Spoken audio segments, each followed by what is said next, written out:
In this video, I'm going to be playing Super Mario Bros. For the NES while giving you smooth, calm commentary and rain sounds to hopefully help you fall asleep fast. It's been a while since I actually recorded one of these, so forgive me if I sound a little bit rusty and not too, comfortable on the mic for this sort of content again, but hopefully it does help you relax. I swore that I had played this before on the channel, but I believe it was more of a different format where it wasn't, Peaceful Pixels / Johnny Fox Gaming, which I've kind of played with the name over the years, not knowing if I wanted to be Peaceful Pixels or Johnny Fox, gaming. So, according to AI, I just need to stick with Johnny Fox Gaming, which I feel is a little bit generic sounding, but, fine. I'm going to be playing this 100% from start to finish, every level. And that's really because if I went through the warp pipes, the video might be like 15 minutes. And I kind of want to, extend it a bit and give you enough time to actually relax and fall asleep from this video or the playlist if you're watching the full Mario playlist right now.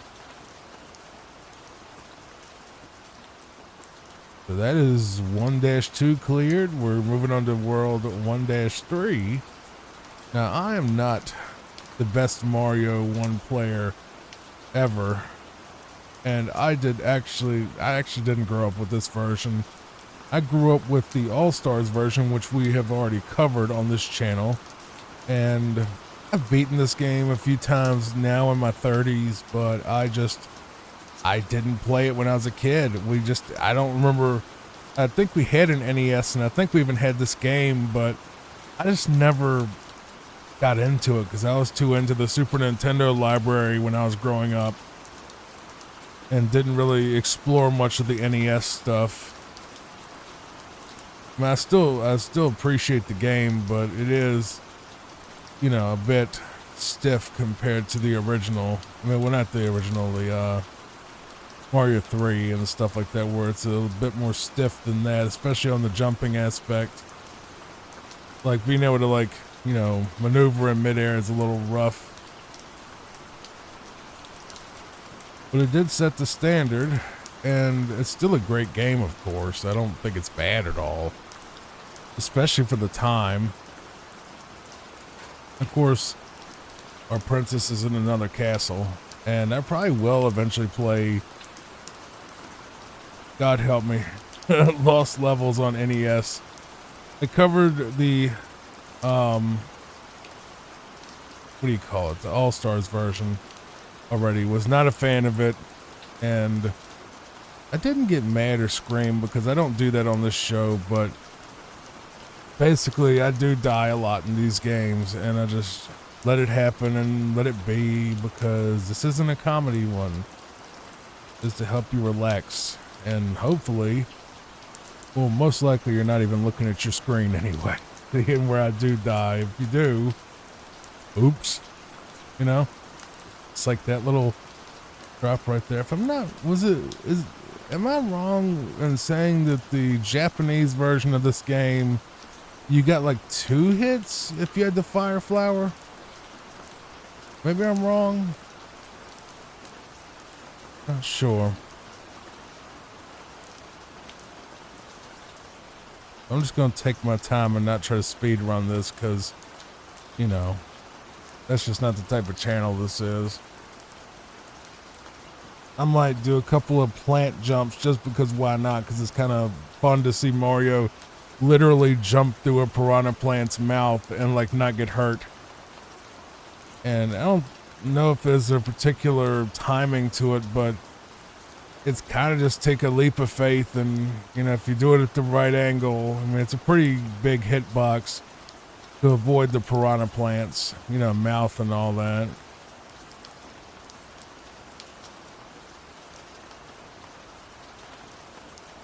By the way, I was thinking about doing ROM hacks because there's not a a limited number of official Mario titles, and if you want to see that, comment below with your favorite ROM hack, if you do stay up and watch these. I have no idea how I survived that, but okay. And let me know what your favorite Mario ROM hack is and what game it's for, whether it's the Mario 3 or even 2 or 1. You know, any of the ROM hacks or World is probably what most of them are. I plan on covering a Plumber for All Seasons, which is one of the better Super Mario World ROM hacks that a lot of people enjoy, and I particularly enjoy it too. It has a lot of custom graphics and custom levels, and the levels aren't very difficult, and it's just a nice little adventure that's not too hard but not too easy either. But honestly, for like 1985, I can see why people were just blown away by this game. Honestly, they just didn't have stuff like this back then, or not common. I mean, most games when this came out really were like the one-screen arcade type games, like, you know, Donkey Kong and, you know, the original Super Mario Brothers arcade game, and, you know, where it was all just like one screen without like scrolling and vertical movement and stuff like that as much. Well, vertical movement, yeah, but it wasn't like this, where you was like, you know, run through the level. And, you know, after this came out, of course, everybody and their mother made a platformer, and that really was the genre for a long time, was a platformer. And, you know, it's unfortunate. I don't think it's as common today as it used to be. Whoops. I think they still make platformers, you know, probably, you know, well, I mean, obviously Mario games, but I mean, like, stuff that's not Mario.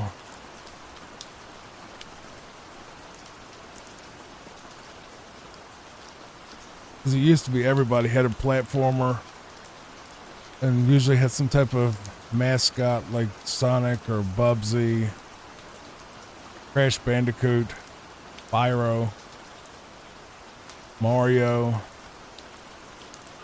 Really, Mario was always kind of their main platformer, wasn't it? Did they really ever, did Nintendo do many other platformers that like turn into a major series? Man, I know they did some stuff like Ice Climber and Kid Icarus and stuff like that back in the day, but it was like, you know, something that was a series like Mario, you know. I'm trying to think if there ever really was. I don't think so, really. For platformers, it kind of was just Mario for Nintendo. You know, Sega Genesis, I mean, those... Now I'm talking about like Nintendo making it. Obviously, there was tons of platformers for the Super Nintendo and NES that were not made by Nintendo. Mostly made by like Capcom and Konami and, you know, some really good studios, but it wasn't Nintendo, you know. And back then, you know, Nintendo, well, I was going to say Nintendo was a lot more innocent back then, but they kind of weren't. You know, they were pretty heavy on the licensing fees and, you know, exploiting game developers and stuff, I'm pretty sure, even back then. Where they would just like make them pay outrageous fees and have to do, you know, that Nintendo seal of quality basically meant nothing if you think about it. Because some of the worst games on that system had that seal of quality on it, you know? Like, yeah, the only thing they were really telling you was quality was the cartridge material.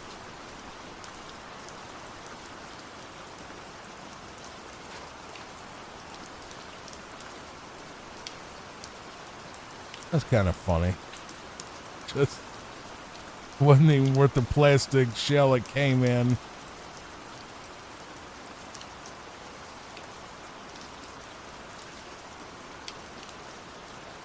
I don't mind the original Mario. It's not my favorite game of all time, but it's a pretty cozy playthrough, honestly. It's not really anything wild. You know, Kaizo's and Lost Levels, which was kind of like the original Kaizo, if you think about it. But nah, Kaizo's so outrageous that Lost Levels ain't that bad.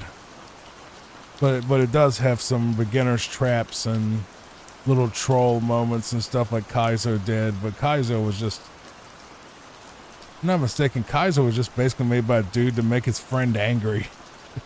If I'm not mistaken, it was just he made a ROM hack and then handed it to his friend and said, "Hey, check out this game I made," and it was meant just to make the friend get angry or something. That's my head canon with Kaizo.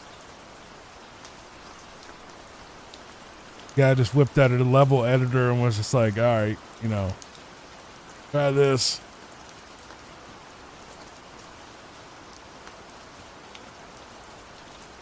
We're doing pretty good though. I've only died a couple of times, mainly to Hammer Bros, but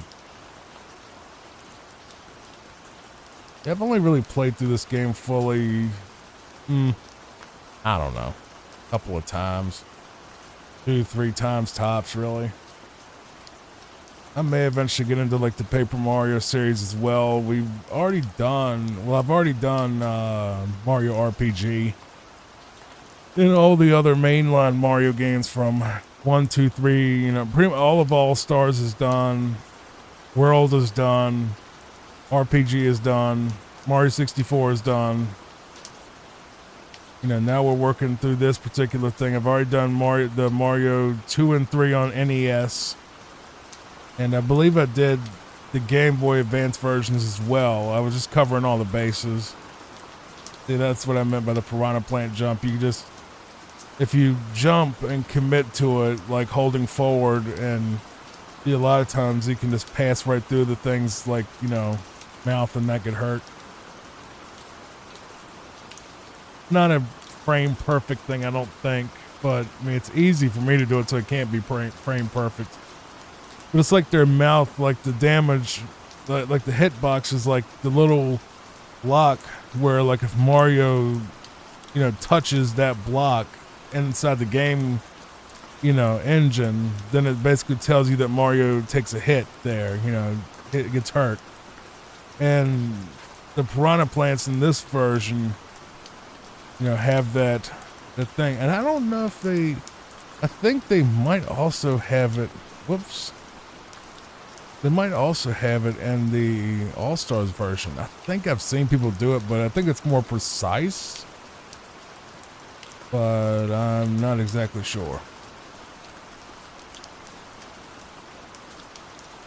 Like I said, I'm not some speedrun guru guy or anything. I'm pretty sure there's also a warp up here if you wanted to get that particular block, but we're not doing that in this particular video because I want this video to be longer than 15 minutes, you know.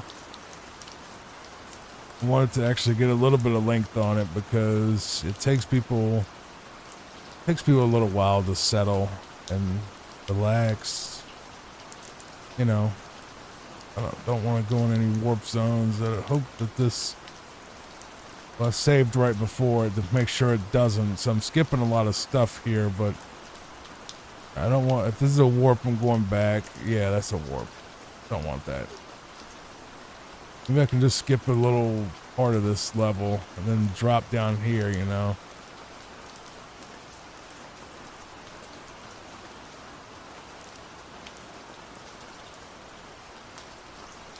If you like this content, please subscribe. It really does help a lot. I'm trying to get to 1,000 subscribers eventually, but right now we're really only getting 1 to 2 views per video, and hopefully that dates this video horribly where, you know, this channel becomes a big success and it's like, bro, he used to actually get 1 to 2 views in a video and that's it. That would be a nice thought, but really I just do this because it's my passion project.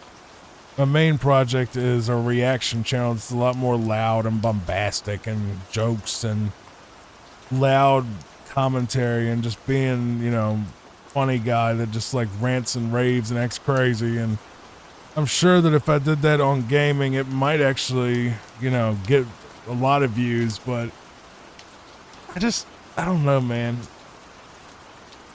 I don't know if that angry gamer thing is even still much of a thing. I guess it could be. I don't know that. I'm pretty sure this is like that,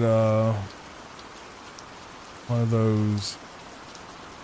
Whatever I did it the right way that time.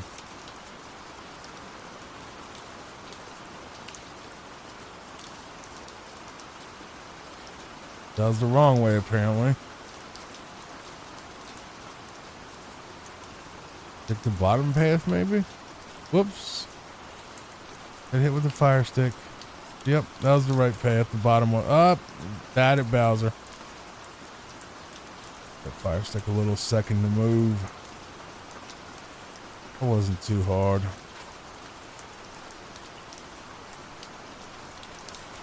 Yet again, another fake Bowser. That's 4-4 done. I do need to work on all the timestamps on the videos. I don't know if they do much for discovery, but or how that really works. But the timestamp thing is kind of brutal, especially if it's like if it's a game that's not level based, you know, where I can basically do like world 1, 2, 3, 4, 5, 6, 7, 8, you know, where I would actually have to scrub through the video and get like particular, you know, highlights from different sections of a game and having to remember the sections of said game and, you know, having to, all right, what am I in now? Okay, this is a little underground bonus area. Please don't be a warp.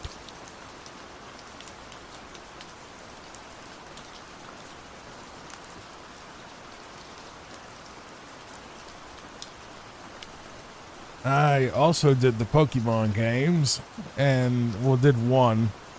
The Pokemon Red so far. I'm probably gonna do Yellow as well. I did do those on the original gaming channel. That was, I wouldn't say it was super hype, but it was basically like Let's Play, and it wasn't exactly, the commentary wasn't very relaxing. I mean, it was still chill and laid back, but it wasn't engineered like this show is, where the entire point is to be as, you know, smooth and relaxed as possible the entire video. And I think I might have had a few moments where I was just like, I don't know, I don't feel like watching a 6-hour video to see if I was, you know, calm or not the entire time. And there's some videos I see them, they're just like, you know, oh, fall asleep to game facts, and that's like the video starts and it's this big explosive intro, and it's like, bro, ain't nobody sleeping to that. Ain't nobody sleeping with all that hollering and banging and booming and, you know, hype and all that stuff. Ain't nobody sleeping to that.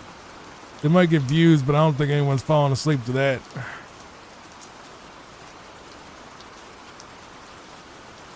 But good for them. Glad they got views off of, you know, a video that isn't very easy to sleep to. Not even going to call it a ripoff. I mean, some people may sleep to that. I don't know. Maybe some people do like all that noise and, you know, maybe they just like hearing all that in the background. I don't know. I personally don't. The main reason I even add commentary to these is, for one, people like my voice. They've, you know, it's been a running theme I've heard. People always loved my voice, and also the fact that if I didn't, you know, it would basically be like taking footage. Like, I could literally just take someone else's footage and just put rain sound under it and claim it as my own. And then, like, you know, I could do that, but it's like, that's theft at that point. That's straight up freebooting. If you just take someone else's content, don't commentate at all, rain sound, like just add rain sound from a game, and then you just don't, you don't do anything with it, you know? It's like, yeah. Like, but the thing is, like, even if you did that, it's like it becomes a case of anybody can do that.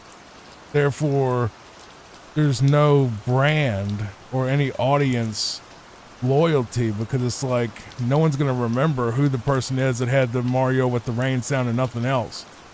I wouldn't think.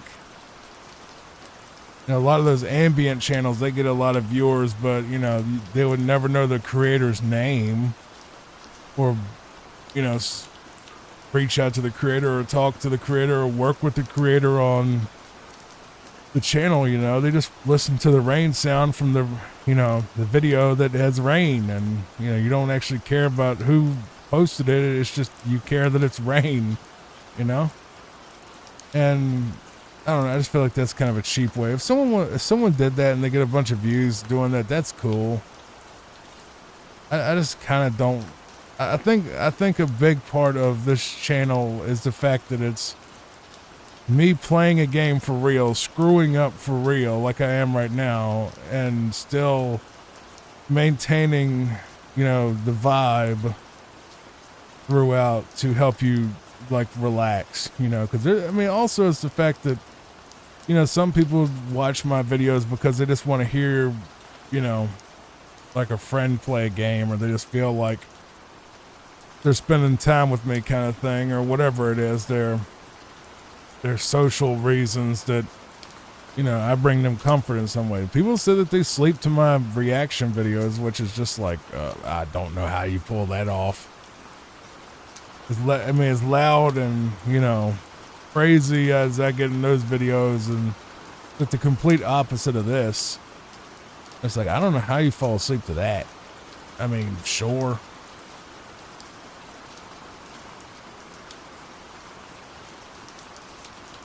Like, no idea how you can pull that off. Can I jump across? Okay. I was about to say, can I jump across that gap?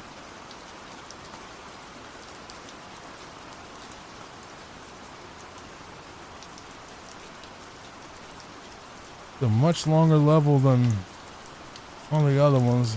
I don't really remember this particular level. That's 6-2 done. It goes all the way up to 8-4, which is like a maze. There's a couple of maze levels. Well, now, I don't know if you would call them a maze. It's more like it just kind of, I like that. That's kind of cool. Like a grayscale effect on the NES, on NES Mario. I like that. It just kind of, I like that vibe. You know, it kind of like, I'm pretty sure Mario Land didn't come out for like a couple of years after this. And it kind of still gives me that sort of Game Boy black and white, you know, laid back. Mario Land sucked. The first one definitely sucked.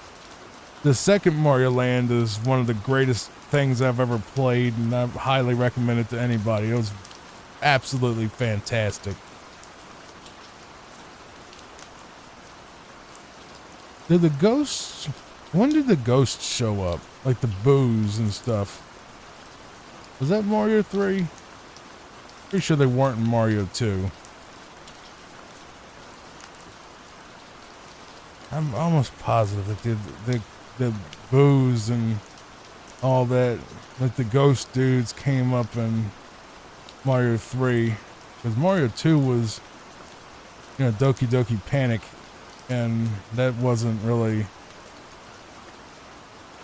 a Mario game, at least originally. And I love Doki Doki Panic, the Mario 2 game. I love it. It's one of my favorites of the original, you know.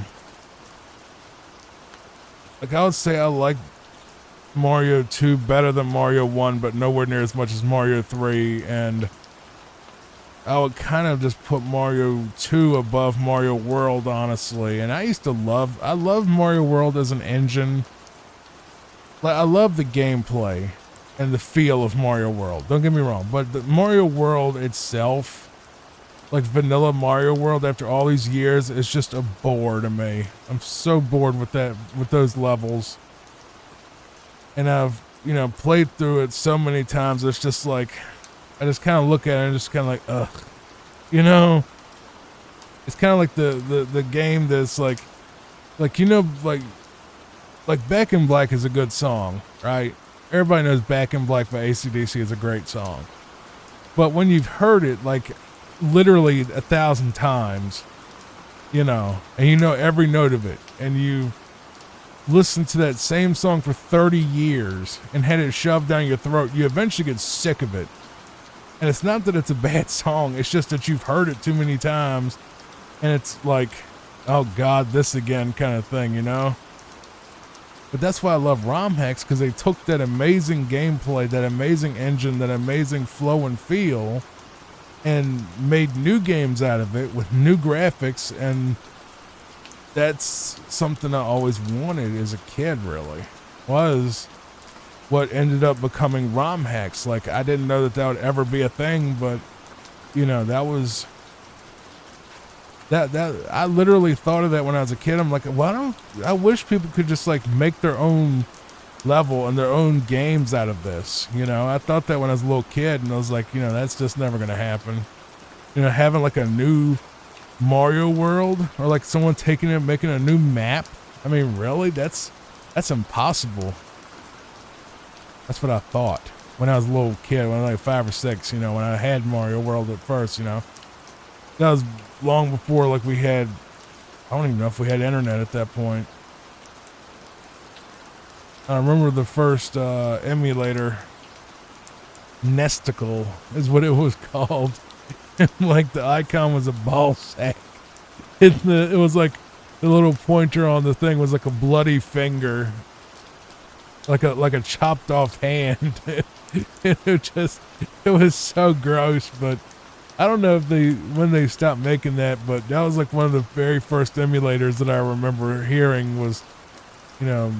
And I never even thought about it because I was so young that I didn't think about the whole, you know, Nesticle as a thing. Like, you know, I just thought it was kind of cool that I had a little program on my computer that could play Mario, and it's a little bloody hand thing, and I was a little edgy kid, you know, so I was just like, oh, that's so awesome and evil, you know. I'm pure evil, and I'm like 6 years old or whatever. Like evil incarnate.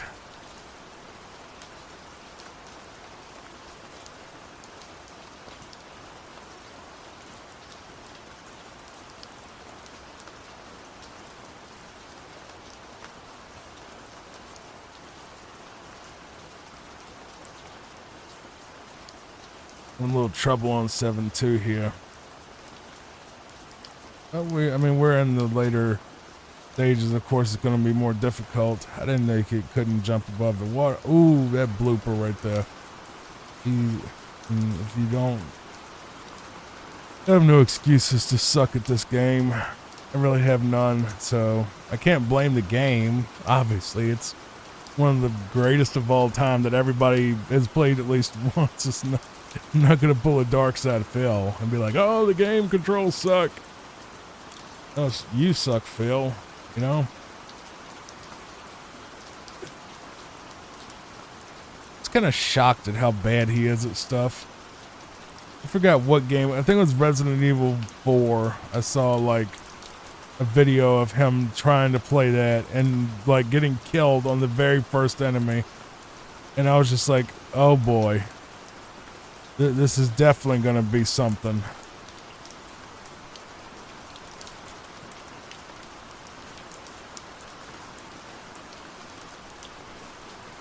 Oh, I don't come a little short.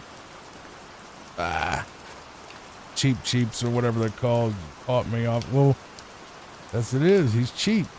He just kind of come up out of nowhere too.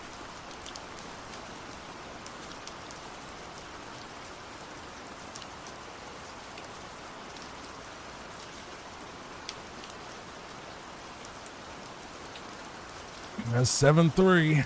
We're going into 7-4, and then we go to World 8. And how long has this been?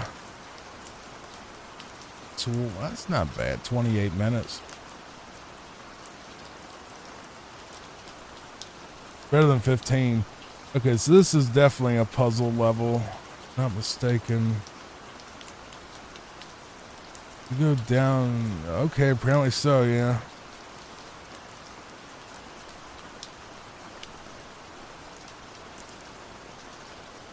Oh, that was the wrong way to do it.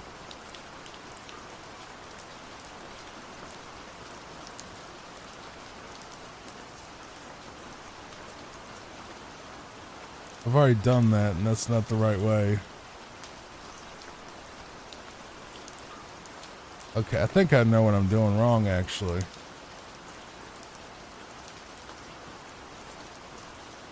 Whoops. That's not the right way.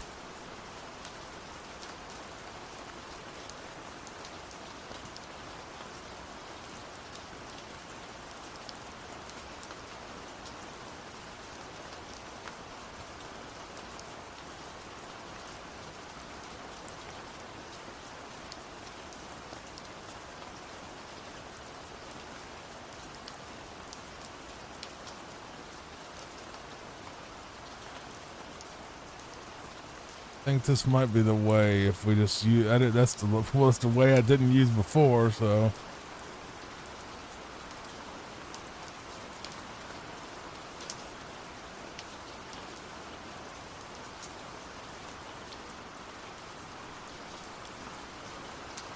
Oop. Right on to 8-1. The last world. Now I know that people may think, oh, this game's so short. It's like, yeah, but you know, it was the first Mario game. It was like 1985 when it came out. Most of the games back then were just like arcade ports of like one screen games, or maybe like a little something that was basically an arcade plus that wasn't really like this. You know, maybe like think about it, Donkey Kong Arcade on NES only had 3 levels and it just looped. And like all the Donkey Kong games on NES just loop like the same 3 levels. Pac-Man was basically one screen and just different randomized, or I don't know about randomized, but it's just sort of, you know, a bunch of different mazes that was all like one screen and that's it. You know, and it was just like a loop, like arcades, you know. That's how most of them were back then. It was just it was a loop. They wanted you to go for high scores, and it was all about high scores and milking you for quarters and, you know, all that. So they weren't really trying to make any type of epic adventures until Mario, Zelda, Metroid, all that came out, you know, which, you know, wasn't super long after Mario 1 came out, but you know, you just got to realize that at the time period, you know, people were still playing a lot of Donkey Kong, Pac-Man, Galaga. And that's what it was back then, you know.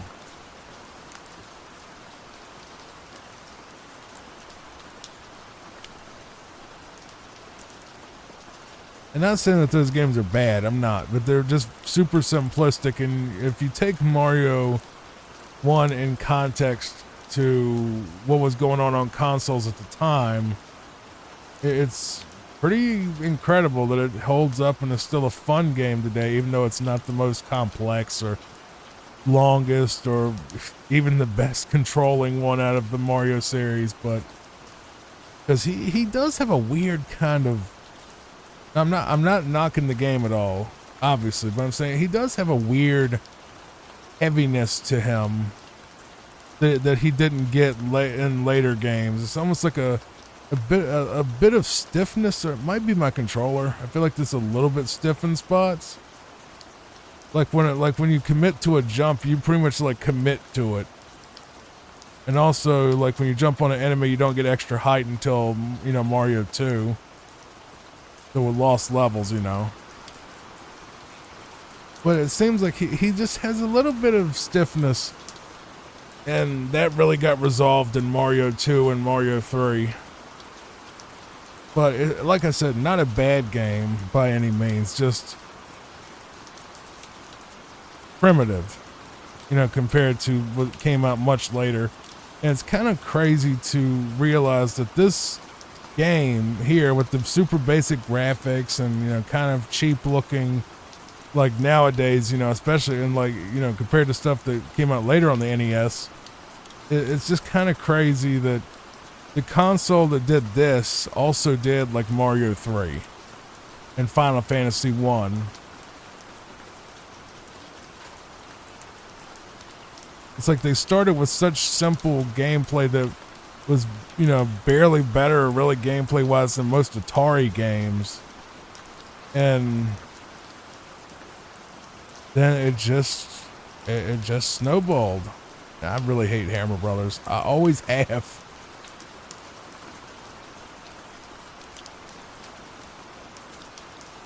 I do think it's kind of neat how speedrunners basically have this game down to a science, where it's like, oh, well, if you're on this pixel, then he'll do this, and if you're on that pixel, he'll do that. And it's like, that's really cool that you actually broke it down that much.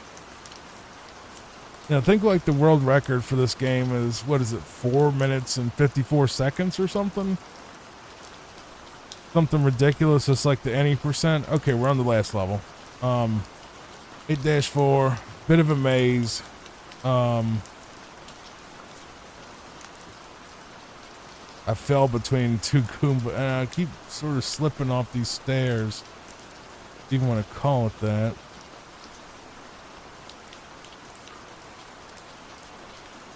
But as you see, you don't get any extra height when you jump on an enemy in the original. That didn't come out till Lost Levels, which was, I don't know when that came out. I guess the next year. I had to go in these pipes in a very particular order. And a good way to remember it for me is the pipes come after the lava pit, basically. Usually come after like a lava pit. Of course, Cheeps just show up and just, ruin our day. Whoops. Right into a piranha plant's mouth.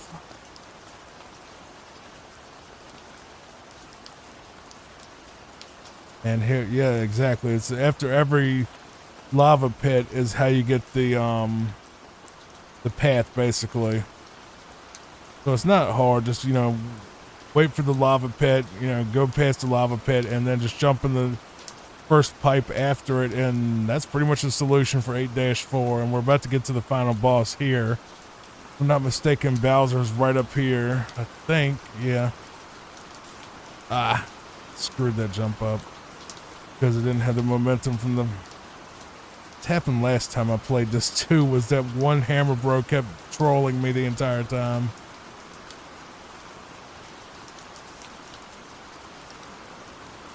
That was Mario 1. Mario 1 is complete. Thank you so much for watching. Hopefully you enjoyed this, and I hope you got some sleep.